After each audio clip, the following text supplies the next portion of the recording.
పఠింపశ్రేష్ఠ గ్రంథముపై అనుదినం పఠించిన ప్రేమతోడ నడుపును ఓ పఠింపశ్రేష్ఠ గ్రంథముపై. దయచేసి అందరూ కూర్చున్నాం. సమయంలో వాక్య సందేశానికి సమయంలోనికి మనం వచ్చామండి. ప్రాముఖ్యమైన విషయాలు ఇంతవరకు కూడా మరి ప్రభు యొక్క మహాశక్తిని బట్టి ఈ ఆరాధన మరి ఆయన వైపు మాత్రమే చక్కని విధంగా నడిపించుకుని వెళ్తున్నాడు పరిశుద్ధాత్మ దేవుడు. ఈ సమయంలో ఈ యొక్క వాక్యం నిమిత్తమే మనం ప్రార్థన చేస్తున్నాం. ఆ మధ్యలో దేవుడి భరతలు ముందుకు వచ్చి ఈ దిన వాక్య పరిచర్య నిమిత్తమై ప్రార్థన చేస్తాడు. దేవుడు తన పరిశుద్ధాత్మను విడుదల చేసి ఇక్కడ నిలబడిన నన్ను ఒక బోరగా దేవుడు తన చేతిలో తీసుకుని దేవుడే మాట్లాడేదా మనం ప్రార్థన చేస్తున్నాం. పరిశుద్ధ ప్రేమ మా ప్రభావం సర్వసర్వందరి ప్రేమించినైనా సద్గుణకు వచ్చినైనా యోగ కలిసినట్లోకి మంత్రి ఆవరణలో ప్రవేశించేసి తండ్రి మిమ్మల్ని ఆరాధించే భాగ్యాన్ని ఇచ్చినందుకు మీకు వందనాలు తండ్రిలోనైనా ఈ దినం చూడలకు ఎంతో మంది గతించుకున్నప్పుడు తండ్రి మీ శ్రేష్టమైన ప్రభుత్వం తెలుసుకున్న ప్రభుత్వం తండ్రి మమ్మల్ని జ్ఞాపకం చేసుకుంటుంది. మమ్మల్ని ఆరాధించే భాగ్యం దయచేసిన మీకు వందనాలు తండ్రిలో తండ్రి ఇవన్నా ఒక దినము మీ మందిరంలో కంటే 1000 దినముల కంటే శ్రేష్టమైన తండ్రిలోనైనా కూడొచ్చిన ప్రతి ఒక్కరు మీరు ఆశీర్వదించండి తండ్రి. కూడొచ్చిన ప్రతి ఒక్క బిడ్డను తండ్రి వాటిని అవసరంలో మీరు తీర్చండి మా ప్రభావం తండ్రి. ఏదైతే నండి మీరు మాట్లాడుతున్నా ఆశపడి వేగిరి పడుతున్నామో మా ప్రభావం తండ్రి అటు హృదయాన్ని తృప్తిపరచండి మా చేసే తండ్రి. ఎవరైనా లోకంలో ఇహలోకంలో అనేకమైనటువంటి శోధన సందుల్లో తండ్రి ఏ శోధన శక్తుల్లో పడి తండ్రి అయ్యా ప్రాణం విసుగుపడి వేషాయపడినటువంటి హృదయాలు తండ్రి మీరు లేవదీసుకోవడం మీకు వందనాలు సూత్రం సమస్త గనులు తండ్రి ప్రయాసపడుతున్న సమస్త గనులారా నా యొద్దకు రండి అని మీరు మాట్లాడుతున్నారు మా ప్రభావం తండ్రి. మేము భారమైన కాడిని మోస్తున్నామేమో వేసే తండ్రి అట్టి కాడిని దించివేస్తుంది నైనా మీ హృదయం ఒక వాక్యాన్ని మా హృదయంలో భద్రపరుచుకుంటుంది. వాక్యం ద్వారా మా జీవితాలు కట్టుకోవడానికి సహాయం చేయండి మా ప్రభావం తండ్రి. ఎవరైనా మీరే మార్గము సత్యము జీవమైన నా ద్వారానే తప్ప తండ్రి ఎవరు రాలేరు చేరలేరని చెప్తున్నారు మా ప్రభావం తండ్రి. అనేక మంది ఈ దినాన్ని తండ్రి ఈ వాక్యానికి దూరం అయిపోతుంది. లోకంలో ప్రశ్నలు అయిపోతున్నారు కదండి. వారిని క్షమించండి, దయతో క్షమించండి. వారి అందరినీ తండ్రి వారితో మాట్లాడి తండ్రి వారిని హృదయాలను తిప్పండి. నిజమైన దేవుడు తండ్రి వారిని తిప్పండి మా ప్రభావం తండ్రి. లోకపోకడలో తండ్రి అనేక మంది నశించిపోకుండా మా సహోదరులు మీరు నశించిపోకుండా వేసి వారితో మీరు మాట్లాడిన మా ప్రభావం మీకు వందనాలు తండ్రి. అనేక మంది విడవబడుతున్నారు మా ప్రభావం తండ్రి. కుటుంబం తండ్రి స్థలం మాదిరిగా ఉంటుందండి. పిల్లలు తండ్రి తల్లిదండ్రులు మాట వినకపోతే తప్పిపోతున్నారుగా ఉంటున్నారు మా ప్రభావం తండ్రి. ఉదయం సమయంలో అయ్యా మీరు మాట్లాడిన మా ప్రభావం తండ్రి. బిడ్డలు ఎక్కడైతే ఉన్నారు మా ప్రభావం తండ్రి ఏ ఇరుకుల్లో ఇబ్బందులు చిక్కుకుపోయి తండ్రి ఆ యొక్క శాతాన్ని ఒడిలో ఉండిపోయారు మా ప్రభావం తెలియదు గణేష్ వారిని ముట్టండి తండ్రి. వారితో మీరు మాట్లాడిన హృదయాలు మీరు మార్చండి మా ప్రభావం తండ్రి. ఎవరైనా వాక్యం అనే హృదయం మీద మా హృదయం మీద వాక్యం అనే పదకులు రాసుకొని తండ్రి ఆ హృదయం మా వాక్యంలో హృదయంలో భద్రపరుచుకుని వాక్యం ద్వారా జీవించిన సహాయం చేయండి మా ప్రభావం తండ్రి. ఎవరైనా ఏ పిల్లలు పోకుండా తండ్రి వారు పడిపోకుండా వారు చేసిన మార్గాల్లో వారు చేసిన పనిపాట్ల విషయంలో తండ్రి వాక్యాన్ని ఆధారం చేసుకుంటే నిజమైన దేవుడు వైపు తిరిగి తండ్రి అయ్యా మీ కొరకు తండ్రి సజీవ సాక్షిగా నిలబడే సహాయం చేయండి బాబు. ఎవరిస్తున్నారు తండ్రి క్రికెట్ ఉన్నాడు ఎవరిస్తున్నారు తండ్రి మీరు గొప్ప సాక్షి తండ్రి ఆ యొక్క మీ నామాన్ని తండ్రి దేశ ప్రపంచాలలో తండ్రి కీర్తింపబడేలా తండ్రి ఆ యొక్క సాక్షి తండ్రి ప్రజ్వలించగా ఆయన తండ్రి అనేక మంది ప్రశ్నిస్తున్నారు మా ప్రభావ తండ్రి. నానాటికి తండ్రి కూడా మీ నామ వెదజల్లబడాలి మా ప్రభావ. నిజమైన దేవుడిగా ప్రతి ఒక్కరు అంగీకరించాలి మా ప్రభావ తండ్రి. ఎవరైతే తండ్రి బిడ్డను ట్రోల్ చేయడం ప్రయత్నం చేస్తున్నారు యేసు నామములో తండ్రి ఆ యొక్క ట్రోలర్స్ ని యేసు నామములో వారు మార్చండి మా ప్రభావ. నిజమైన దేవుడు హృదయంలో వచ్చి మాట్లాడుతుండగా తండ్రి ఇది నా వాళ్ళు సాక్షి కాదు కేవలం చేస్తున్నారని నేను ఆయన మాత్రమే నాతో చేయించడని మీరు సాక్షి ఎంతో సంతోషపడే హృదయం తండ్రి. అయ్యా ఆయా క్రైస్తవులు తండ్రి బిడ్డను బట్టి తండ్రి మనం అందరం నేర్చుకునే పరిస్థితిలో ఉండాలని కోరుతున్నారు మా ప్రభావ. మీకు వందనాలు స్తోత్రాలు తండ్రి. అయినా అయ్యా మిమ్మల్ని నమ్ముకునేవారిగా కాకుండా తండ్రి మిమ్మల్ని నమ్ముకునే తండ్రి ఆయా సందర్భం వచ్చినప్పుడు తండ్రి మీ కొరకు సాక్షిగా నిలబడిన సహాయం చేయండి మా ప్రభావ. మీకు వందనాలు తండ్రి. అట్టి రీతిగా తండ్రి వాక్యం వింటుండగా నైనా మా హృదయాల భద్రం పరచుకొని తండ్రి శాతాన్ని గడి దొంగిలించి కూడా తండ్రి ఈ చెవుని విని ఆ చెవిని విడిచిపెట్టేవారే కాకుండా మా ప్రభావ తండ్రి మా హృదయంలో భద్రపరచుకుని తండ్రి రానున్న దినాల వాక్యం కరువైపోతున్నారు మాట్లాడుతున్నారు మా ప్రభావ. అట్టి దినాలు వచ్చినప్పుడు తండ్రి కొనైనా మా హృదయంలో వాక్యం ద్వారా మేము జీవింపజేయడానికి మరో ఇతరుని మరో వృత్తిని రగిలింపు వాక్యం ద్వారా పురికొల్పడానికి సహాయం చేయండి మా ప్రభావ తండ్రి. అయ్యా వాక్యం ఇద్దరిని బైబిల్లో ఉంటే దొంగిలించబడుతుందేమో మా ప్రభావ. మా హృదయంలో జ్ఞాపకం చేసుకుంటుంది మా మస్తిష్కంలో దాచుకున్నట్లయితే వేసే తండ్రి మరొకరితో మాట్లాడడానికి తండ్రి ప్రేమను పంచడానికి మా సహాయంగా ఉంటుంది మా వేసే తండ్రి. ఉదయకాల సమయంలో మీ దాసుని వాడిపడి మా ప్రభావ అనేక దినాలుగా తండ్రి మాకు మంచి వాక్యాలు బోధిస్తుండగా మా ప్రభావ తండ్రి ఇంకా లోతైన మర్మాలు మీ దాసుల ద్వారా మీరే మాతో మాట్లాడండి మా ప్రభావ. మీకు అయ్యా దాసులు నిలబడినప్పుడు తండ్రి అయ్యా దాసుని మొహం వైపు మేము చూడలేం కానీ మా ప్రభు తండ్రి కేవలం మీరు మాత్రం ఆయనలో ఉండి ఆయన నోటిని కూరగా వాడుకుంటే మీ లోకేరు మర్మలు మాకు తెలియజేయండి మా ప్రభు. ఇవన్నీ శాతాన్ని గారి మిత్రుల ద్వారా తండ్రి మమ్మల్ని శోధింపు చేయకుండా తండ్రి మిత్రుల్లో మేము జారిపోకుండా తండ్రి అమూలమైన వాక్యాన్ని మేము విడిచిపెట్టుకోకుండా తండ్రి అటు దుర్దృష్టాలు మాకు రాకుండా సహాయం చేయండి మా ప్రభావ తండ్రి. మీ శరీరం కేరేపు తండ్రి ఈ మందిరంలో పడి మీరు ఉంచండి మా ప్రభావ వందనాలు తండ్రి. ఇవన్నీ వేల దూతంతో నిత్యము కొనియాడబడుతున్న మా ప్రభావ తండ్రి మీరు మాట్లాడే మాటల కోసం తండ్రి మేము చెవులు రెక్కించి సహాయం చేయండి మా ప్రభావ. అయ్యా కేవలం తండ్రి ఇది వాక్యం మాత్రం మాటలు మాత్రమే కాకుండా జీవపు కోటలుగా మేము భావించుతండి మా హృదయాలు కట్టుకోవడానికి తండ్రి మా హృదయంలో ఉన్న బాధను తీసివేయడానికి మాకున్న సంఖ్యలను తెంచివేయడానికి మాకున్న వ్యాధుల బాధలను విడగొట్టడానికి సహాయపడుతుంది మా ప్రభా. అయిపోయినా మేము మాట్లాడుతున్నారు తండ్రి ఈ వాక్యము ప్రాణాత్మ మూలను విభజించినట్టుగా తండ్రి మా హృదయాలను సేదిస్తుందని మాట్లాడుతున్నారు మా ప్రభా. ఈ వాక్యం తండ్రి మా హృదయంలో స్వచ్ఛింపు చేసుకుని తండ్రి మాలో పాపాన్ని విడిచిపెట్టడానికి సహాయం చేయండి, మా అధికములు విడిచిపెట్టడానికి సహాయం చేయండి మా ప్రభా. మాలో రుగ్మతులు మనలో అనైక్యతలు తండ్రి మాలో అనేకమైన తండ్రి లోక ఆశల్ని మేము విడిచిపెట్టండి మీ కొరకు ఎదురు చూసే వాళ్ళ సహాయం చేయండి మా ప్రభావ. కూడా జీవపు గ్రంథంలో ఉన్న ప్రతి ఒక్క మాట అమూల్యమైనదిగా మీరు అంచబడి ఉన్నారు మా ప్రభావ తండ్రి. ఈ వాక్యం లేకపోతే మా జీవితాలు కట్టుకోలేమో మా ప్రభావ. ఈ వాక్యం ఆలోచించకపోతే మేము ఎక్కడ కొన్ని కొరతలని లోకంలో ఉండిపోయే వర్గం వేసా. అయితే మీరు ఇచ్చిన కృపను బట్టి ఈ మందిరాలు మీరు నిలబెట్టున్నారు తండ్రి. ఇవన్నీ మాట్లాడబోతున్న వాక్యాన్ని తండ్రి మేము ఆతృతగా ఎదురు చూసి ఆ హృదయాల్లో భద్రపరుచుకున్న రీతిగా జీవించడానికి మా కుటుంబాలు కట్టుకోవడానికి మా పిల్లలు పెంచుకోవడానికి సహాయం చేయండి మా ప్రభావ. నీ సంఘాన్ని దీవించండి, మీరు దాసుని తండ్రి దాసును ఆశీర్వదించండి, దాసును మంచి ఆరోగ్యం తండ్రి మంచి వ్యక్తిగా సహాయం చేయమని తండ్రి మీరే మాట్లాడి మాతో మాట్లాడమని సహాయం చేయమని యేసుక్రీస్తునామములో అడిగి వేడుకుంటున్నాం తండ్రి. ఈ యొక్క సంతోషకరమైనటువంటి దినము పరిశుద్ధ దినములో మరి దేవుని మందిరానికి వచ్చిన మీ అందరికీ కూడా ప్రభు నామములో వందనాలు తెలియజేస్తున్నాను. మరి చాలా కాలం తర్వాత మన మధ్యకి ట్రైనింగ్ నర్సింగ్ కాలేజ్ కదమంది కాలేజీ నుంచి స్టూడెంట్స్ కూడా మన దగ్గరికి వచ్చి ఉన్నారు. మరి మేడం కూడా వచ్చి ఉన్నారు. వారికి కూడా నాకు వందనాలు తెలియజేస్తున్నాను. అంతేకాకుండా చాలా కాలం తర్వాత మన మధ్యకి మరియం గారు కూడా మన మధ్యలోకి వచ్చి ఉన్నారు. ఆమె బట్టి కూడా ఒకటి వందనాలు తెలియజేస్తున్నాను.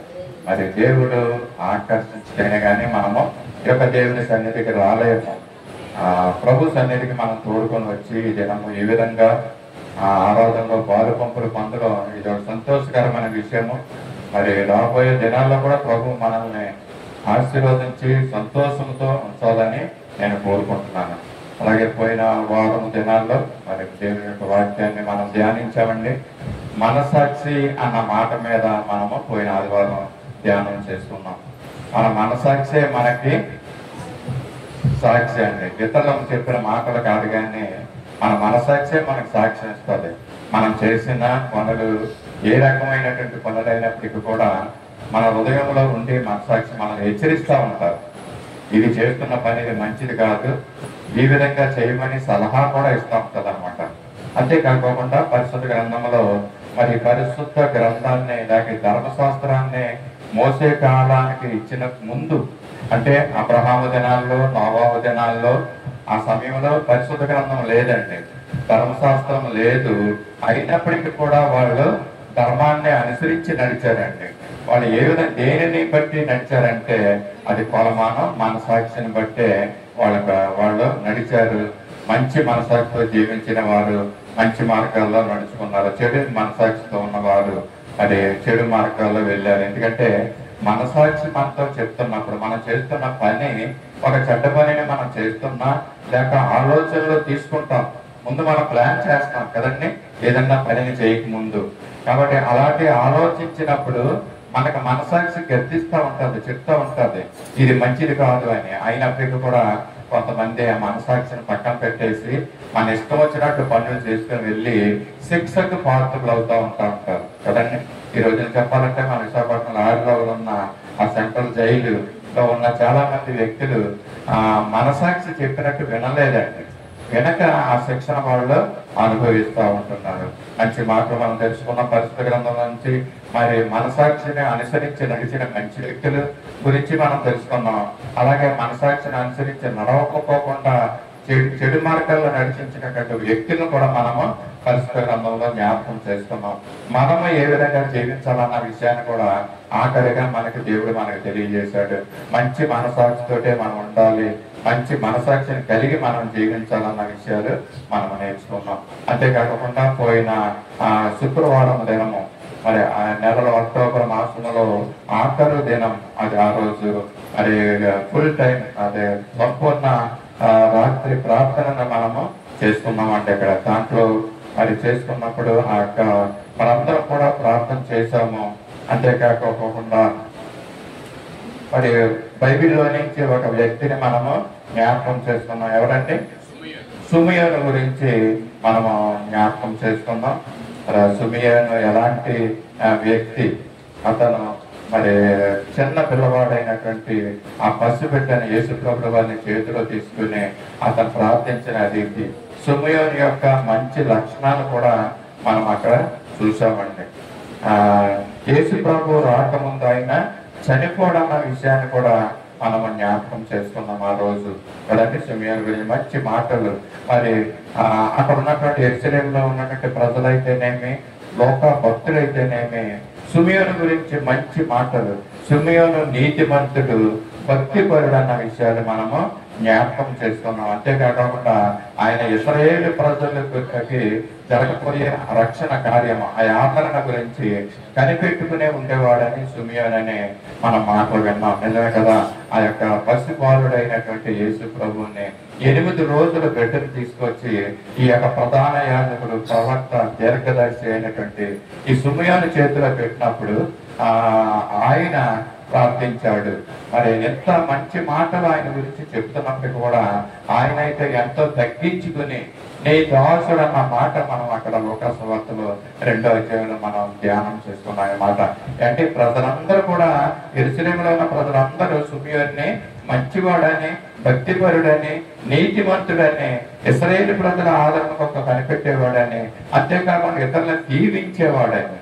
ఎందుకంటే ఆయన మరియమ్మను, యేసేపును మరి దీవించాడంట యేసు ప్రభువును ప్రార్థన చేసిన తర్వాత. మరి అంతటి గొప్ప వ్యక్తి ఆయన ఏం చెప్పుకున్నాడంటే, అతను ఏం సాక్ష్యం చెప్పుకున్నాడంటే, నేను దాసుణ్ణి అన్న మాట ఆయన చెప్తున్నాడు. ఎంత తగ్గింపు జీవితం సుమియోనులో ఉందో మనం చూసాము. యేసు ప్రభుని చూసిన తర్వాత ఆయన ఈ లోకాన్ని విడిచి వెళ్ళాడు. ఆయన చేతిలో ఉన్నది పసిబిడ్డ కాదండి. అంటే మనం క్రిస్మస్ టైంలో పాట పాడతాం కదా, బాలుడు కాదయ్యో, మరి ఆయన పరమాత్ముడు అనేసి, బాలుడు కాదయ్యో బలవంతుడు యేసు, ఆయన సాక్షాత్తు యేసు ప్రభుల వారు రక్షణ కార్యాన్ని జరిగించబోయే ఆ శిలువ కార్యం సుమియోను ప్రత్యక్షంగా తన కన్నులతో చూసిన వ్యక్తి. ఇటువంటి మంచి మంచి వ్యక్తుల గురించి మనకి దేవుడు మరి కొన్ని మంచి మాటలు మనకు తెలియజేస్తున్నాడు. పరిశుద్ధ గ్రంథంలో నుంచి సుమియోన్ని మనం జ్ఞాపకం చేసుకున్నాం అది సంపూర్ణ రాత్రి సమయంలో. మరి అలాగే ఈ దినం కూడా ఒక వ్యక్తిని పరిశుద్ధ గ్రంథంలో నుంచి ఒక మంచి వ్యక్తిని మనము జ్ఞాపకం చేసుకున్నాం. ఆ వ్యక్తి ఎవరంటే, అతను ఒక సింహాన్ని చంపిన వ్యక్తి అండి. సింహాన్ని చంపిన వ్యక్తి అనగానే ఎవరు చెప్పారు అండి? సంసోను సింహాన్ని చంపాడండి. అలాగే ఇంకొక వ్యక్తి కూడా చంపాడు, దావీదు. ఈ యొక్క పరాక్రమశాలులు, బలవంతులైనటువంటి సంసోను, దావీదుల గురించి మనకి తెలుసు. వారు ఏం చేశారంటే ఆ ఎలుగుబంటుని, సింహాన్ని చంపిన వ్యక్తులు అనమాట. అంటే దేవుడు వాడు ఏర్పరచుకున్నాడు, అభిషేకించాడు, మరి బలమైన కార్యాలు చేశారు. అయితే ఈ ఇద్దరు గురించి మనకు తెలుసు, దావీదు గురించి, సంసోను గురించి మనకు తెలుసు. మరి ఇంకొక వ్యక్తి కూడా బైబిల్లో మరి సింహాన్ని చంపిన వ్యక్తి ఉన్నాడండి. ఇది చాలా మందికి తెలియదు కాబట్టి ఇలా తెలియని విషయాన్ని నేను చెప్పడానికి నేను చాలా ఇష్టపడుతూ ఉంటాను. ఎందుకంటే బైబిల్లో తెలియని విషయాలు మనం తెలుసుకుని వాటిని నేర్చుకోవాలి. దేవుడే చెప్పాడు, నా యొద్దకు రండి, మరి నా దగ్గరికి వచ్చి నా దగ్గర మీరు నేర్చుకోవాలని చెప్తున్నాడండి. 3వ వ్యక్తి ఉన్నాడు, అతడు ఎవరంటే బెనాయా. సింహాన్ని చంపినటువంటి వ్యక్తి బెనాయా. ఈ బెనాయా గురించి అతి క్లుప్తంగానే ఆయనకు ఉన్నటువంటి విషయాలు మనము మరి కొన్ని మాటలు జ్ఞాపకం చేసుకుని మరి యొక్క వాక్య సందేశాన్ని మనం ముగించుకుందాం. చక్కని మాటలు చెప్తున్నాడు. సమూయేలు 2వ గ్రంథము 23వ అధ్యాయము 20వ వచనములో సింహాన్ని చంపినటువంటి బల పరాక్రమశాలి ఆ యొక్క బెనాయా గురించి మనం చదువుకోవచ్చు. 23, 20 వచనం చదువుతారండి. సమయాలు 2వ గ్రంథము 23వ అధ్యాయము 20వ వచనంలో.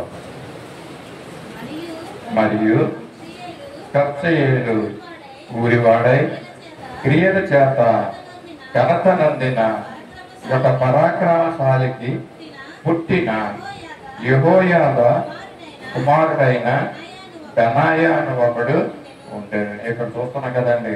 ఇక్కడ ఎవరంటే ఈ వ్యక్తి అంటే, ఎవరైనా ఒక వ్యక్తి మన మధ్యలోకి వచ్చి నిలబడినప్పుడు మనం అతను చూసి మనం ఏమనుకుంటామంటే ఎవరైతేనో అండి, ఎవరి కుమారుడని మనకి ప్రశ్న వచ్చేస్తుంది కదా. అలాగే ఈ బెనాయా గురించి చెప్తున్నప్పుడు మరి ఇతని తల్లి తండ్రులు ఎవరో కూడా మనకు తెలియాలి కదండి.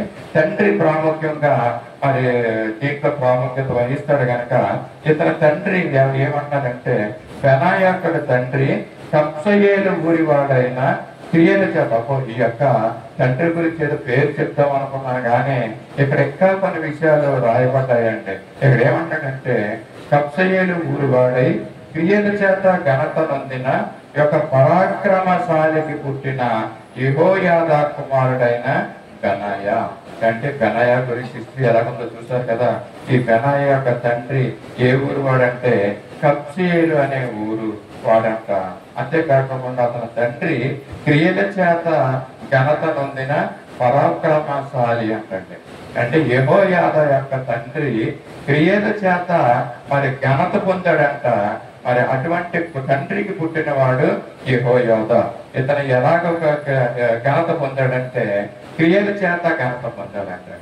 అంటే మనము దేని చేత మనం ఘనత పొందాలని మనం ఆశపడతా ఉంటాం చాలా మంది కదా. మరి ఏం చేస్తామంటే మనకు ఉన్నటువంటి వాక్శక్తితోటి మనం మాట్లాడి మనం ఏంటో ఇతరులకు చూపిస్తా ఉంటాం. అంటే మన ఘనత ఏంటో ఇతరులకు తెలియాలంటే మనం మాట్లాడి మన మాటల ద్వారా ఇతరులకి మరి ఘనత తెచ్చుకునే వాళ్ళంగా మనం ఉంటాం కదండి. మరి ఎక్కడైతే కప్సయేలు ఊరవాడని యొక్క యెహోయాదా తండ్రి బెనాయా యొక్క తండ్రి యెహోయాదా ఎలా ఉంటున్నాయి అంటే ఆయన క్రియలు ఘనత చెందినవిగా ఉంటున్నాయి అంటే ఆయన ఎన్నో పరాక్రమ కార్యాలు చేసి ఉండొచ్చు అన్నమాట. కనుకనే ఈ యొక్క మాట ఈ పరిశుద్ధ గ్రంథంలో రాయబడి ఉంది. బెనాయా యొక్క తండ్రి ఘనమైనటువంటి కార్యాలు చేశాడు, పరాక్రమమైనటువంటి కార్యాలు చేశాడు, శూర కార్యాలు చేశాడంట. బహుశా ఎంత పరాక్రమంగా ఎంత కార్యాలు చేశాడంటే తప్పకోకుండా అతనికి దేవుని తోడు ముందే ఉంటుంది అనేసి నేను నమ్ముతున్నాను. ఎందుకంటే ఏ ఒక్కరు తన యొక్క శక్తి చేత మొదట కార్యక్రమాలు చేయలేరు కానీ మరి దేవుని శక్తిని తీసుకుని ఇతను చేశాడు. ఇతని తండ్రికి మంచి పేరు ఉందండి. ఏంటంటే క్రియల చేత మరి ఘనత వహించినటువంటి ఈ యొక్క యెహోయాదా. అంటే యెహోయాదా అనే ఈ పేరును మనం జ్ఞాపకం చేసుకోవాలి. ఇంతకుముందు కూడా ఒకసారి నేను యెహోయాదా గురించి చెప్పాను. ఆయన ఎవరంటే యాజకుడైనటువంటి యెహోయాదా. ఇక్కడ ఎవరంటే ఇక్కడ దావీదు యొక్క సంస్థానంలో దావీదు యొక్క రాజ్యంలో ఒక బలసూరుడుగా ఉంటున్నటువంటి మరి యెహోయాదా. అంతేకాకుండా ఆయన కుమారుడు కూడా మరి అటువంటి వాడు అనేసి మనం చూస్తున్నాం. బెనాయా గురించి మనం ఆలోచిస్తున్నప్పుడు అతని తండ్రి యొక్క ఘనమైన కార్యాలు ఏంటో మనం చూసాము. ఇతను నేను అనుకుంటున్నాను దావీదు తన సంస్థానంలో ఈ యొక్క బెనాయా తండ్రి అయినటువంటి యెహోయాదా మరి ఘనపరిచాడండి. మరి అలాగే మా యొక్క దేశాల్లో మరి యుద్ధ సమయంలో మరి మిగతా సమయాల్లో మరి టాలెంట్ చూపించిన వారు వారి యొక్క ప్రతిభను చూపించి పరాక్రమ కార్యాలు చేసిన వారికి ఏం చేస్తారంటే గవర్నమెంట్ వారిని సన్మానిస్తుందండి. వారికి మంచి మంచి మెడల్స్ ఇచ్చి మరి వీరి చక్ర పరమవీరి చక్ర యుద్ధ సేన మెడల్ ఆ మెడల్ ఈ మెడల్ అని మరి యుద్ధాల్లో పాల్పంపులు పొందుతున్న వారు మరి సైన్యాధిపతులుగా ఉంటున్న వారు ఆ యుద్ధ కార్యాలు చేసే వారికి మరి గవర్నమెంట్ వారిని సన్మానించడం మనం చూస్తూ ఉంటున్నాం. దావీదు కూడా ఇక్కడ తన సంతానంలో ఆ రాజ్యంలో చేస్తున్నటువంటి వ్యక్తి ఇతను యెహోయాదా అండి. కార్యక్రమాలు బలమైనటువంటి పరాక్రమ కార్యాలు చేస్తున్నటువంటి యెహోయాదా. ఈ యెహోయాదాకు పుట్టిన కుమారుడే బెనాయ. బెనాయ గురించి మనం ఎక్కడ చూస్తున్నాము. బెనాయ ఎటువంటి పరాక్రమశాలి కొడుకు పుట్టాడు కాబట్టి ఈయన కూడా పరాక్రమశాలి అయి ఉండొచ్చు. ఎందుకంటే పులి కడుపులో నుంచి పులే జన్మిస్తుంది కదండి, పిల్లి జన్మించదు. కనుక ఇక్కడ మరి పరాక్రమశాలి అయినటువంటి ఘనత వహించినటువంటి ఈ యొక్క యెహోయాదా కడుపులో మరి ఎవరు పుట్టారంటే పరాక్రమశాలి అయినటువంటి బెనాయ పుట్టాడండి. బెనాయ గురించి మనము క్లుప్తంగా 1-2 మాటలు మాత్రమే మనం జ్ఞాపకం చేసుకున్నాం. ఇతడు ఏం చేశాడంటే బెనాయ అను ఒకడు ఉండేను అని ఇక్కడ ఉందండి. ఇతడు మోయాబీయుల సంబంధులకు ఇద్దరు సూర్యుల్ని అంతము చేశాడంటండి. మనందరికి తెలుసు, దేవుని వాక్యాన్ని చదువుతున్నామంటే వారు మోయాబీలైనటువంటి వారు ఇశ్రాయేలు ప్రజలకి శత్రువులు అంటాడు మోయాబీయులు. అలాంటి మోయాబీయుల్లో ఉన్నటువంటి శత్రువులైనటువంటి యుద్ధ సూర్యుల్ని మరి ఈయన బెనాయ వెళ్ళి చంపాడంటండి. ఇతను కేవలము దావీదు యొక్క సంస్థానంలో ఒక సైనికుడిగా మాత్రం పనిచేస్తున్నాడండి. పనిచేస్తున్న వాడు ఇతడు యుద్ధ సూర్యుడయ్యి అతను మరి సూర్యులైనటువంటి ఇద్దరు వ్యక్తుల్ని చంపడం మనము చూస్తూ ఉంటున్నాం. ఇక్కడ ఒక వాక్యంలో రాయబడ్డదండి. అంతేకాకుండా ఈ పరాక్రమశాలి అయినటువంటి బెనాయ ఏముందంటే మంచు కాలమున బయలువెడలి బావిలో దాగి ఉన్న ఒక సింహాన్ని చంపేశాడంటండి. అండి ఈ బెనాయ ఏం చేశాడంట, యుద్ధ సూర్యులైనటువంటి తన శత్రువులైనటువంటి యుద్ధ సూర్యులు ఇద్దరిని చంపడమే కాకోకుండా ఒక బావిలో దాగి ఉన్నటువంటి సింహాన్ని చంపినట్లుగా మనం ఇక్కడ చూస్తూ ఉంటున్నాం. మూడవదిగా ఇంకేం చేస్తాడంటే 21వ వచనంలో ఇంకను అతడు సౌందర్యవంతుడైన ఒక ఐగుప్తుని చంపాను. అంటే ఐగుప్తులు కూడా చాలా ఉన్నతమైనటువంటి దేహ ఆరోగ్యాన్ని కలిగినటువంటి వ్యక్తులు, బలవంతులండి. వాడు కూడా యుద్ధ సూర్యులు ఐగుప్తీయులు. అటువంటి ఐగుప్తీయుని ఒకరిని చంపేశాడంటండి. ఎందుకు ఇలాగ చంపేశాడంటే దావీదు రాజ్యంలో ఉంటున్నటువంటి ఈ వ్యక్తి యుద్ధ సూర్యుడైనటువంటి వ్యక్తి వారు రాకముందే ముందుగానే వాళ్ళని కనుగొని వాళ్ళని వెళ్ళి చంపడం జరుగుతుంది. అంటే ఈయన ఇశ్రాయేలు దేశం గురించి ఎంతో ప్రత్యేకమైనటువంటి శ్రద్ధ కలిగినటువంటి యుద్ధ సూర్యుడు ఇతను. కనుక ముందుగా వస్తున్నటువంటి ఆ శత్రువుల్ని ఈయన ముందుగా వెళ్ళి మరి అక్కడ చంపడం మనము చూస్తున్నాం. ఇది ఇక్కడ బావిలో దాగి ఉన్న ఒక సింహాన్ని అతను చంపేశాడంటండి. అంటే బావిలో నుంచి ఆ సింహం బయటకు రాకముందే అంటే సింహము మరి ఇశ్రాయేలు దేశంలోకి వచ్చి మరి ఆ ఇశ్రాయేలు ప్రజలను చంపక ముందే ఈ విషయాన్ని కనుక్కొని తెలుసుకుని గ్రహించుకుని ఈ యొక్క బెనాయ వెళ్ళి ఆ యొక్క సింహాన్ని చంపడం మనం ఇక్కడ చూస్తూ ఉంటున్నాము. ఈయన ఎంతో నమ్మకస్తుడిగా దేశం పట్ల రాజు పట్ల నమ్మకంగా ఉండి ఈ శత్రువులైన వారిని చంపుతున్నాడు అంటే ఇక్కడ. అంతేకాకుండా ఏం చేస్తున్నాడంటే ఈ ఐగుప్తుని చేతిలో ఈటి ఉండగా ఈ బెనాయ అనే వ్యక్తి, ఏ వ్యక్తి గురించి మనం ధ్యానం చేస్తున్నామో, దుడ్డు కర్ర తీసుకుని వాని మీదకి పోయి వాని చేతిలోనే ఈటిని బూడలాగి దానితోనే వాడిని చంపేశాడంటండి. బెనాయ యొక్క శక్తి, అతను ఎంత పరాక్రమం గలవాడంటే మరి యుద్ధ సూర్యులైనటువంటి వారిని చంపుతున్నాడు, మరి అలాగే సింహాన్ని చంపాడండి. అలాగే ఇక్కడ ఏముందంటే మరి ఐగుప్తు చేతిలో ఉన్నటువంటి ఈటెను ఊడలాగి మరి తన దగ్గర ఉన్నటువంటి ఆ యొక్క ఈటితోటే వాడిని చెప్పినట్లుగా మనము చూస్తున్నాం. ఈ కార్యంలో యెహోయాదా కుమారుడైన బెనాయ చేసినందున మరి అక్కడ యొక్క దావీదు సంస్థానంలో ఉన్నటువంటి 30 మంది సూర్యులు మరి అక్కడ ఉన్నట్లుగా మనం చూస్తున్నామండి. ఆ 30 మంది సూర్యుల్లో ఒక ప్రాముఖ్యత ఘనత వహించిన వారు 3 ఉన్నారంటండి. అలాంటి వ్యక్తుల్లో ఒక వ్యక్తిగా ఈ యొక్క బెనాయ అనే ఇక్కడ మరి దావీదు మరి ఆ యొక్క పోస్ట్ ఇచ్చినట్లుగా మనం చూస్తాం. ఆఖరు 23వ వచనంలో ఏమంటాడంటే ఈ కార్యము యెహోయాదా కుమారుడైన బెనాయ చేసినందున ఆ 3 బలాఢ్యుల్లో అతడు పేరు పొంది ఆ 30 మందిలో గనుడాయను. అంటే ఇశ్రాయేలు దేశం పట్ల, ప్రజల పట్ల, యెరూషలేము పట్టణం పట్ల ఆయన శ్రద్ధ తీసుకుని శత్రువులు అక్కడికి వస్తుంటే రాకముందే మరి ఆ బెనాయ వెళ్ళి మరి దావీదు యొక్క సైన్యంలో నుండి అక్కడ వారిని చంపినట్లుగా మనం చూస్తున్నాం. దావీదు ఏం చేశాడంటే దానికోసం మరి ఇతనిని అంటే బెనాయాను తన సభికులలో ఒకరిగా నియమించుకున్నాడంటండి. దావీదు యొక్క సభ, మరి ఆ సభలో మరి ఎంతో ప్రాముఖ్యులైన వారు మాత్రమే ఆ సభలో కూర్చుంటారండి. చెప్పొచ్చు దావీదు యొక్క సైన్యాధిపతి, మరి ఆ యొక్క 30 మంది మరి ప్రాముఖ్యత వహించినటువంటి సైనికులు, అలాగే కాకుండా 30 మందిలో ప్రాముఖ్యత వహించినటువంటి 3 వ్యక్తులు ఆ సభలో ఉంటున్నారు. సెనెట్ అంటారండి. దావీదు యొక్క ఆ సభలో మరి ఈ యొక్క బెనాయాకి స్థానాన్ని ఇచ్చాడండి. మరి ఎందు నిమిత్తం అలాగే ఇచ్చాడంటే ఇతను చేసినటువంటి గొప్ప కార్యాలు, ఇతను చేసినటువంటి మరి శూర కార్యాలు మనం అక్కడ చూస్తూ ఉంటున్నామండి. మరి చాలా మంది మరి ఈ యొక్క బెనాయ తండ్రి మరి మాటలతో కాకోకుండా తన యొక్క క్రియల ద్వారా ఘనత పొంది ఉన్నాడని ఇందాక మనం జ్ఞాపకం చేసుకున్నాం కదండి. మనం కూడా ఏంటంటే మన క్రియలు ఏ విధంగా ఉండాలి, మన మాటల ద్వారా మనము ఘనత పొందకూడదండి. మన మాటల ద్వారా, మన క్రియల ద్వారా మనం ఘనత పొందాలి. కొంతమంది అంటారు ఏంటంటే మాటలను దాటించేస్తారంటండి. అదిగో అక్కడ ఎక్కడ అని ఏయో మాటలను చెప్పి మభ్యపట్టి వారు చాలా మంది ఉన్నారు. కానీ క్రైస్తవులైనటువంటి వారు, మనము విశ్వాసులైనటువంటి మనము మరి మన క్రియల ద్వారా దేవునికి మహిమ తెచ్చాలి. బెనాయ అదే పని చేశాడండి. మరి దావీదు సంస్థానంలో ఉండి దావీదు పక్షాన మరి యుద్ధాలు చేసినటువంటి వ్యక్తిగా అతను ఉన్నాడు. గొప్ప కార్యాలు చేశారు బెనాయ.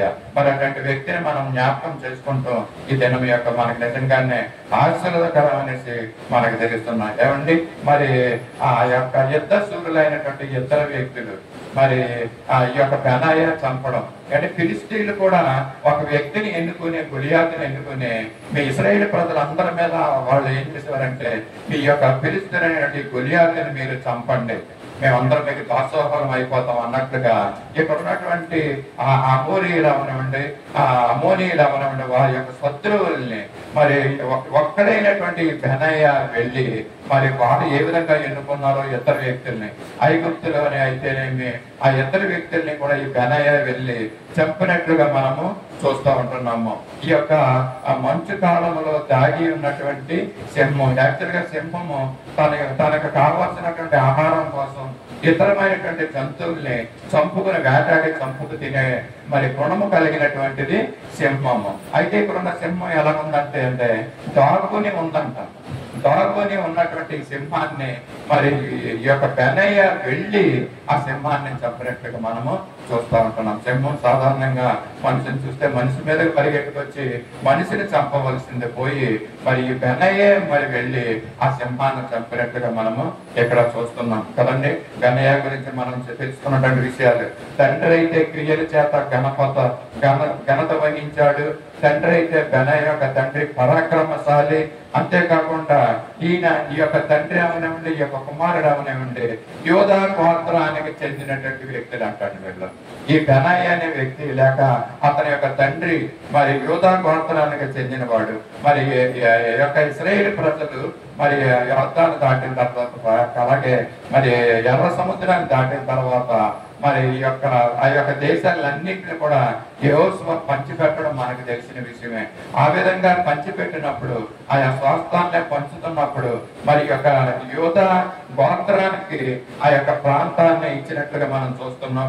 ఆ ప్రాంతంలోనే మనం చదువుకున్నటువంటి కప్సయేలు అనే గ్రామము ఉంటాం. ఆ కప్సయేలు గ్రామంలోనే ఈ యొక్క యెహోయాదా అతని యొక్క మన కుమారుడైనటువంటి బెనాయ ఉంటున్నట్లుగా మనం చూస్తున్నాం. ఇప్పుడు చూసాం కదండి, బెనాయ యొక్క తండ్రి పేరు మనం తెలుసుకున్నాం.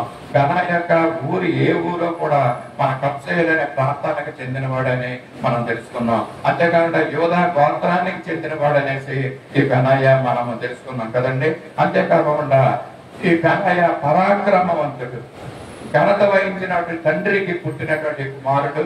ఇతను కూడా పరాక్రమ కార్యాలు చేసి ఉన్నందుకు మరి దావీదు అతన్ని ఏం చేశాడంటే ఉన్నతమైనటువంటి స్థితిలో మరి అక్కడ ఆయన ఉంచినట్లుగా మనము చూస్తున్నాం.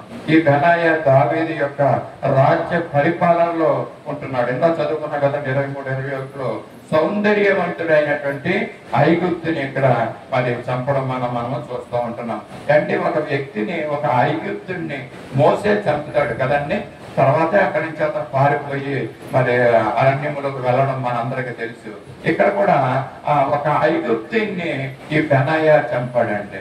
కానీ ఈ ఐగుప్తుని దగ్గర ముందుగా ఒక మాట ఉంచాడు, ఏంటంటే సౌందర్యవంతుడైనటువంటి ఐగుప్తుని అన్న మాటను ఇక్కడ మనము చదువుకుందాం. ఉందా కదండి ఇందాక చదివిన దాంట్లో. అతడు సౌందర్యవంతుడైన ఒక ఐగుప్తుని చంపాడన్న మాటను కూడా ఇక్కడ మనం చూస్తున్నాం. ఎందుకంటే సౌందర్యం గురించి తెలియజేస్తున్నాడు. ఈ బెనాయా చంపిన వ్యక్తులు ఎలాంటి వ్యక్తులు అంటే ఐగుప్తులు చంపారు. మనందరికి తెలుసు, ఐగుప్తులు ఇశ్రాయేలుకి మరి శత్రువులైనటువంటి వారే. కనాలలో ఉన్నటువంటి ఆ 7 జాతుల వారు కూడా మరి ఇశ్రాయేలు ప్రజలకి శత్రువులైనటువంటి వారే. మరి ఈ శత్రువుని చంపాలన్నమాట. శత్రువు మన మీదకి రాకముందే ఆ శత్రువుని చంపి మనం జయం పొందాలి. ఈ యొక్క బెనాయా మనకు తెలియజేస్తున్నట్టు మాటలు. శత్రువు మన మీద రాకముందే మరి ఆ శత్రువుని చంపినట్లుగా మరి బెనాయా చేసిన వ్యక్తి. అంతేకాకుండా ఇక్కడ ఏముందంటే సౌందర్యవంతుడైనటువంటి ఐగుప్తుని చంపాడన్నట్టుగా మనం చూస్తూ ఉంటున్నాం. ఏంటంటే దీనికి కారణము ఈ ఐగుప్తీయుడు మరి సౌందర్యవంతుడు అంటే సౌందర్యం మనందరికి తెలుసు. అందము, మోసము, సౌందర్యము, వ్యర్థము. ఆత్మీయ అర్థంలో చూస్తే మరి ఈ యొక్క సౌందర్యం అనే దాన్ని కూడా ఈ యొక్క బెనాయా చంపాడండి. ఐగుప్తుని చంపడమే కాదు, ఇక్కడ కావాల్సిన మన అర్థం ఏంటంటే సౌందర్యాన్ని చంపేశాడు. ఈ లోకంలో మరి మనకందరికి తెలుసు, అందముతో మరి సాతానుడు ఒక వలని, ఒక గేలాన్ని వేసి ఆ సౌందర్యంతో అనే లేక అందమనే యొక్క క్రియ చేత మనుషుల్ని మరి లోపరుచుకుంటున్నాడు అంటే ఆ వలను వేసి ఆ వలలో మరి ఈ యొక్క మనుషుల్ని చిక్కించుకుంటున్నాడు. అందం గురించి మనందరికీ తెలుసు. మరి అందము వ్యర్థం, సౌందర్యము వ్యర్థము, అందము మోసం అని కూడా తెలుసు. ఈ మోసంతో సాతానుడు మనల్ని గెలుస్తూ ఉంటున్నాడు. కనుక అందము వెనకాల మనము వెళ్ళకూడదండి. సౌందర్యము వెనకాల మనకు వెళ్ళకూడదు. ఈ రోజుల్లో యవనస్తులైనటువంటి వారు అనేక మంది ఈ సౌందర్యం గురించి మరి ఎంతగానో పోట్లాడుతూ ఉంటున్నారు. అందము గురించి అంటే క్రైస్తవ వివాహాల్లో మరి బ్యూటీ పార్లర్కి వెళ్ళకపోకుండా క్రైస్తవ వివాహము జరగదండి. చాలా మందిలో ఇలాగే ఉంటుంది కదా. మరి బ్యూటీ పార్లర్ కంపల్సరీగా కావాలి అక్కడ. మరి లేకపోతే వివాహాన్న అవసరమైతే పోస్ట్ పోన్ చేసుకుందాం, కానీ ఈ బ్యూటీ పార్లర్ పని ఖచ్చితంగా జరగాలి. మరి నేనైతే ఒక మాట చెప్తాను ఏంటంటే, ఎవరైతే వివాహం చేసుకుంటున్న కన్య మరి వివాహం చేసుకోవడానికి వచ్చినప్పుడు మరి వాళ్ళు వేసుకున్నటువంటి మేకప్లు ఎలాగుంటాయంటే కొన్నిసార్లు ఆమెను గుర్తుపట్టలేని విధంగా కూడా ఉంటాయండి.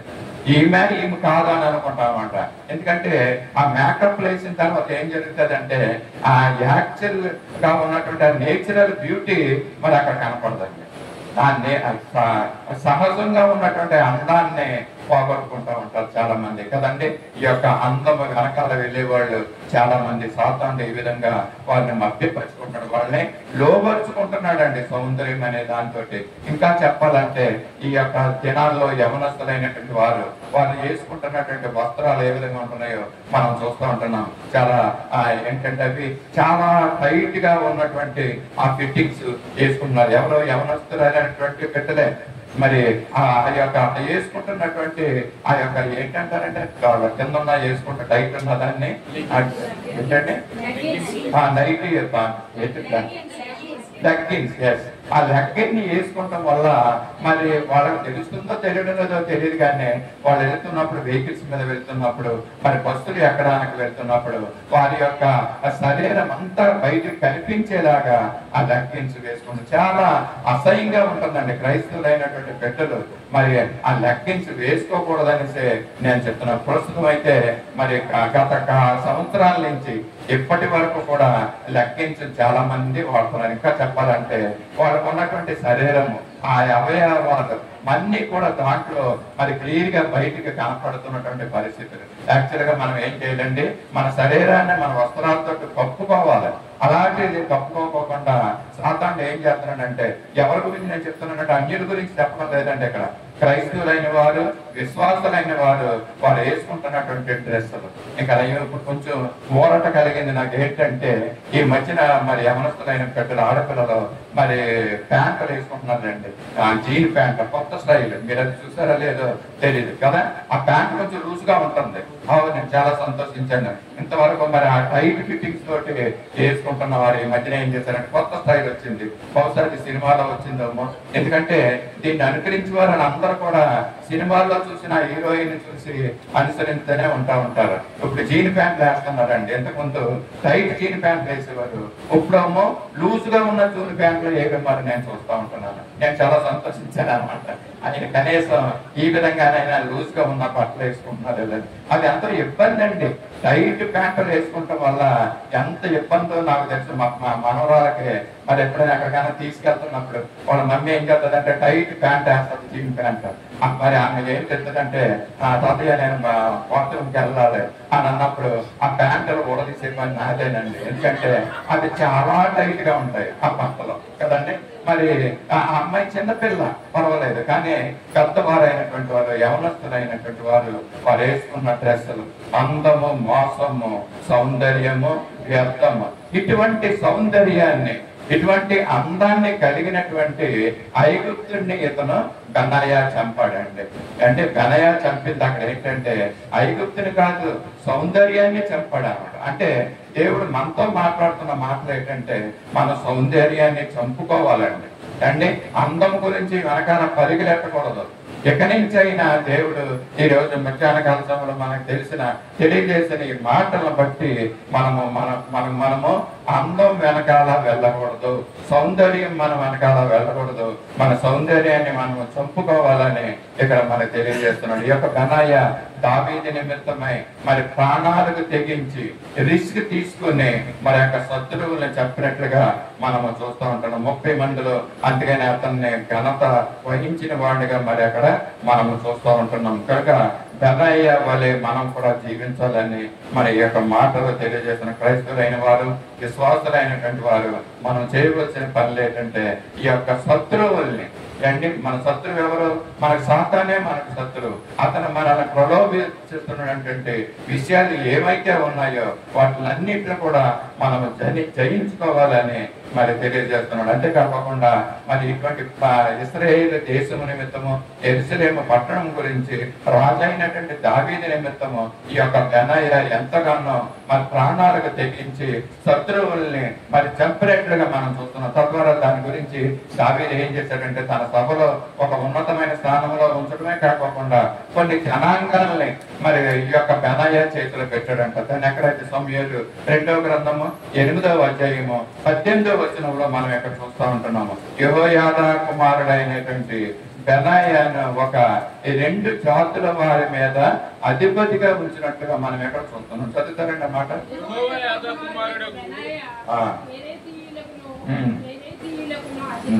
అధిపతిగా మరి యొక్క దావీదు మరి నియమించాడండి. అంటే మరి అతను బెనాయా ఎంతో నమ్మకస్తుడుగా ఉంటూ మరి ఆయన యొక్క క్రియల ద్వారా తన పరాక్రమాన్ని చూపించుకుంటూ మరి చేస్తున్నందుకు ఆయన్ని దావీదు ఏం చేశాడంటే బెనాయాను హెరీతీయులు అనే ఒక జనాంగం మీద, అలాగే పెలీతీయులు అనేటువంటి జనాంగం మీద ఆయన్ని అధిపతిగా నియమించాడంటే.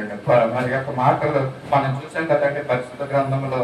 మరి బెనాయా అనే వ్యక్తి ఎంత పరాక్రమ కార్యాలు ఇశ్రాయేలు పట్ల, దేవుని బిడ్డల పట్ల ఆయన చేస్తున్నాడు మనము చూస్తూ ఉంటున్నాం. అంతేకాకుండా ఈయన దావీదు యొక్క సంస్థానంలో, దావీదు యొక్క రాజ్య పరిపాలనలో మరి పనిచేసినటువంటి వ్యక్తి ఈ బెనాయా. ఆయన యొక్క జీవితం అంచెలంచెలుగా ఒక సాధారణ సైనికుడిగా ఉన్నటువంటి వ్యక్తి మరి అంచెలంచెలుగా ఒక అధిపతిగా ఆ యొక్క సెనెట్ లో, సభలో మరి ఆ యొక్క ఉన్నతమైన స్థితిలో ఉన్నట్లుగా మనం చూస్తున్నాం. దేవుడు ఆ విధంగా ఆయన్ని ఆశీర్వదించాడండి.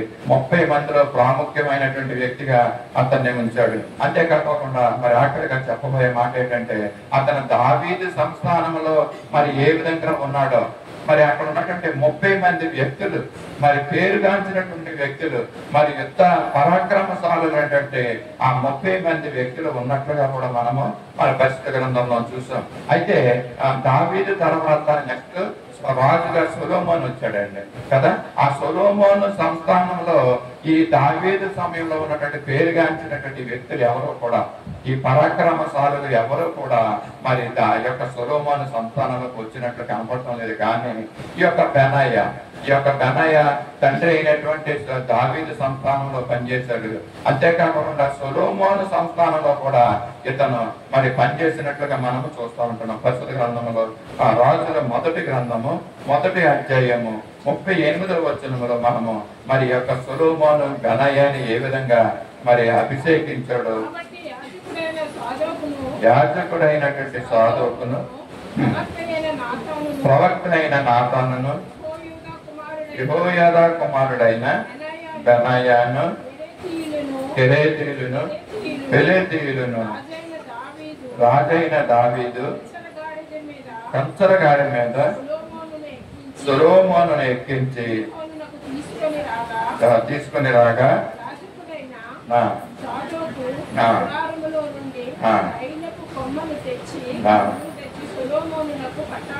సొలొమోనునకు పట్టాభిషేకం చేశారండి. అండి ఒక రాజు పట్టాభిషేకం జరుగుతున్నప్పుడు ఎవరిని పిలుస్తారండి? ఎంతో ప్రాముఖ్యమైనటువంటి వ్యక్తుల్ని అక్కడికి పిలుస్తూ ఉంటారు. మరి ఇక్కడ పిలువబడినటువంటి వ్యక్తి ఎవరంటే మరి యాజకుడైనటువంటి యెహోయాదా, అలాగే మరి యాజకుడైనటువంటి సాదోకును, ప్రవక్త అయినటువంటి నాతానును, యెహోయాదా కుమారుడైనటువంటి బెనాయాను మరి ఇక్కడ సొలొమోను పట్టాభిషేకానికి పిలిచినట్లుగా మనం చూస్తున్నాం. ఎందుకంటే ఈ మాటలు చెప్తున్నాను, దేవునిని ఎరిగినటువంటి వ్యక్తిగా ఈ బెనాయా ఉన్నాడు. దేవుని రాజ్యము పట్ల ఎంతో శ్రద్ధతో మరి యొక్క యుద్ధాలను చేసినటువంటి వ్యక్తిగా ఈ బెనాయా ఉన్నాడు.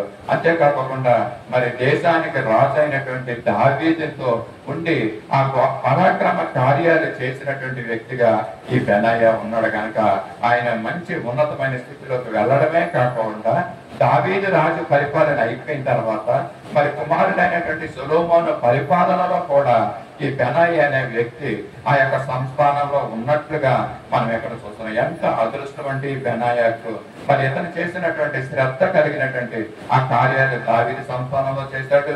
అలాగే సొలొమోను సంస్థానంలో కూడా చేసి మంచి పేరును సంపాదించుకున్నటువంటి ఈ వ్యక్తి బెనాయా. మనం మరి ఇతరుకు ఉన్నటువంటి మంచి స్థితి, మంచి అదృష్టం అని చెప్పొచ్చు. ఎందుకంటే ఇతర రాజుల సమయాల్లో పనిచేసినటువంటి వ్యక్తి ఈ బెనాయా అనే వ్యక్తి ఉన్నాడు. అంతేకాకుండా ఇతను మరి ఇంకా ఎలాంటి పనులకు మరి దావీదు ఉపయోగించుకున్నాడు.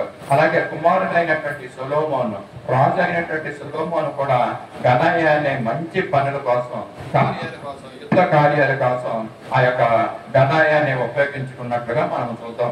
ఈ యొక్క రాజుల మొదటి గ్రంథంలోనే 2వ అధ్యాయంలో 25వ వచనములో మరి ఒక వ్యక్తి ఉన్నాడండి. ఎవరంటే వ్యక్తి అదోనియా. చదువుతారు కానీ ఒక నిమిషము.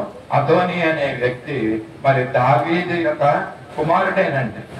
అదోనియా మరి యొక్క దావీదుకి ముసలప్రాయంలో అతను చలి పెట్టినప్పుడు ఒక చిన్న బాలికను తీసుకొచ్చి అతని దగ్గర ఉంచడం, మరి అలాగే ఈ రాజు అయినటువంటి దావీదు కుమారుడైనటువంటి ఈ అదోనియా మరి ఆ యొక్క దావీదు చనిపోయిన తర్వాత అతని యొక్క కోరిక, చెడు కోరిక ఎలా ఉంటదంటే సొలొమోను రాజు అయిన తర్వాత సొలొమోను దగ్గరికి వచ్చి మరి లేక సొలొమోను తల్లి అయినటువంటి బత్షెబా దగ్గరికి అదోనియా వెళ్ళి అతను ఏమడుగుతాడంటే, ఇదిగో యొక్క దావీదు మా తండ్రి అయినటువంటి దావీదు దగ్గర పెట్టినటువంటి ఆ చిన్నదానిని నాకు ఇచ్చి వివాహం చేయమని బత్షెబాతో అడుగుతా ఉంటే, బత్షెబా అన్నది నేను నా కొడుకైనటువంటి కుమారుడైనటువంటి సొలొమోను దగ్గర నేను అడుగుతాను.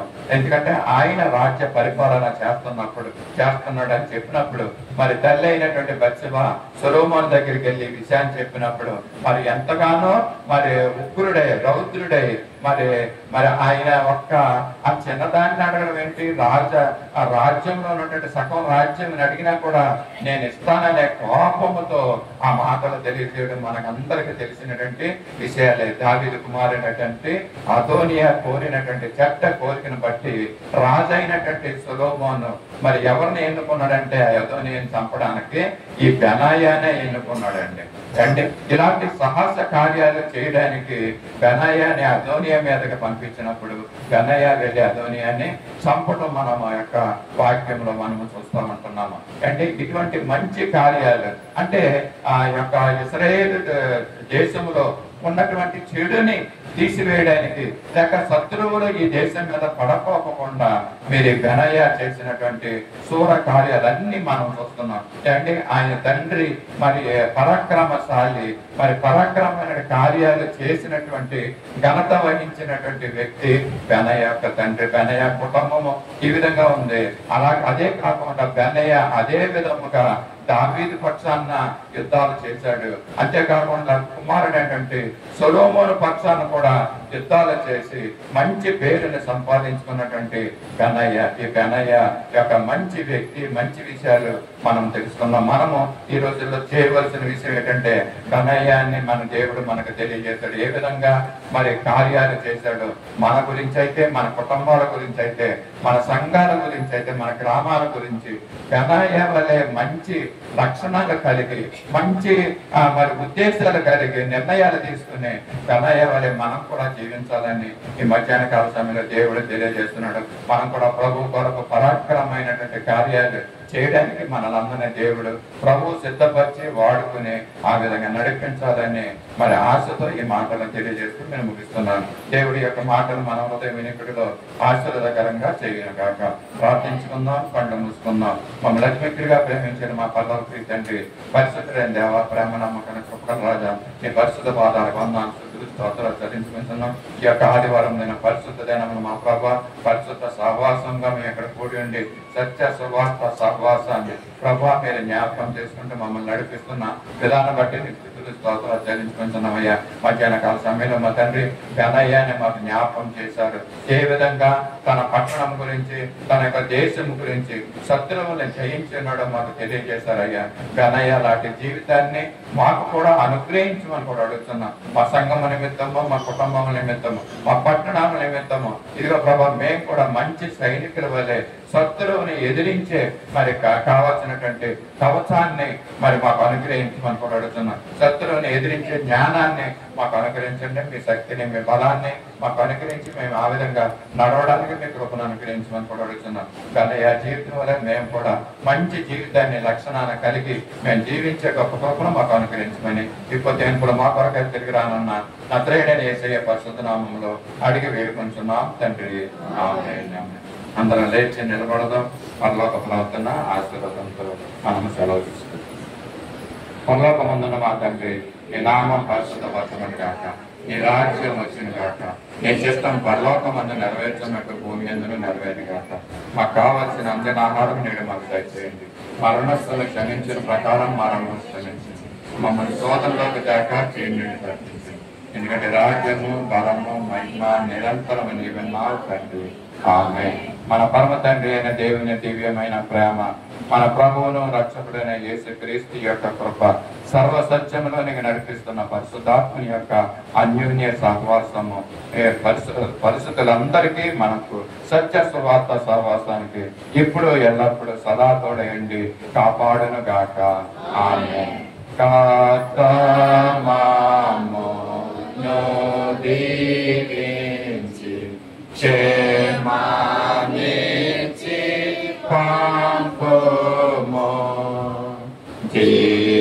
జీవాహార వాక్యాన్నిచ్చి మమ్మును పోషించుము.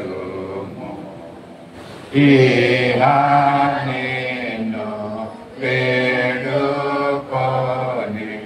బాహుగా స్తుతింతుము. పాదమందు చేరి ఇంకా స్తోత్రము చెల్లింతుము.